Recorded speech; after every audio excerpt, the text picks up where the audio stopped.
బ్యారేజీ రాజమండ్రి బ్యారేజీ బ్యారేజీ ఎన్నో రకాల ఊళ్ళ నుంచి దొడ్డపు తండాలకు వచ్చేస్తున్నారు తెగ. చూడండి ఇంటి కార్లు కూడా వచ్చేస్తున్నారు. అందరూ సెల్ఫీలు వీడియోలు ఫోటోగ్రాఫర్లు అందరూ తీసుకున్నారు. చూడండి వాళ్ళు ఆగిపోతున్నారు బ్యారేజీ మీద. బ్యారేజీ కూడా కావాలి అయిపోతాం పక్కన. ఇంకా వాళ్ళకెళ్ళి వెళ్ళిపోతున్నారు. ఇలాగే వాళ్ళకెళ్ళి వెళ్ళే రూట్ ఇది. అందుకే జనాలు కూడా ఎక్కడి నుంచో వచ్చేసి ఫోటోలు కూడా తగిలిస్తున్నారు. చూడండి గోదావరి ఎంత చక్కగా ఉందో గోదావరమ్మ. అందరూ దండం పెట్టుకోండి గోదావరి తల్లికి. ఈ గోదావరిలో చేపలు పట్టేవాళ్ళు ఎంతో కష్టపడుతున్నారు. ఇప్పుడు చాలా వచ్చేస్తుంది గోదావరి ఇలా.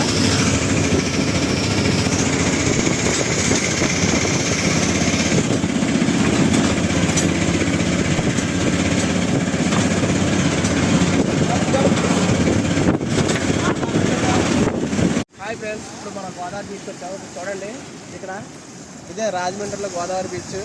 చూడండి ఎంతమంది వచ్చి స్నానం చేస్తున్నారు.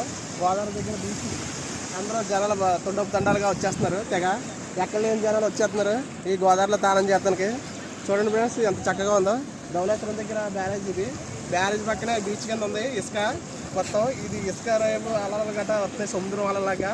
అంటే ఇప్పుడు గోదావరి ఎక్కువ వస్తుంది కదా వానాకాలం, అందువల్ల ఎక్కువ వస్తుంది. చూడండి తండోపు తండాలుగా ఇలా వచ్చేస్తున్నారు. గోదావరి బీచ్ బాగుందా ఫ్రెండ్స్? చూడండి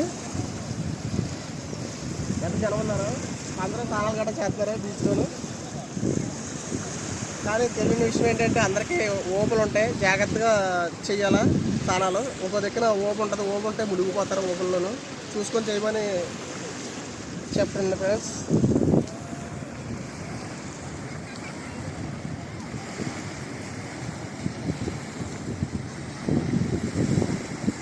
ఎంత ఆహ్లాదకరంగా ఉందో ఈ సాయంత్రం వేళ. చల్లగా ఉంది, చల్లని వేళలో బాగుంది. చూడండి అందరూ జనాలు వచ్చి పొత్తులు గట్ట కొనుక్కొని తింటున్నారు ఇక్కడ. తెలియని విషయం ఏంటంటే జాగ్రత్తగా చేయాలా.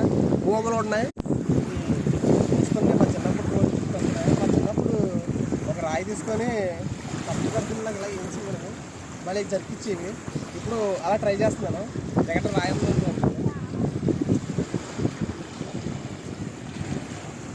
ఇక్కడ రాయి ఉంది వేస్తుంది. చూడండి ఇక్కడ రాయి ఉంది. ఎన్ని గంటలు వేస్తుందో ఈ రాయి చూద్దాం మనం.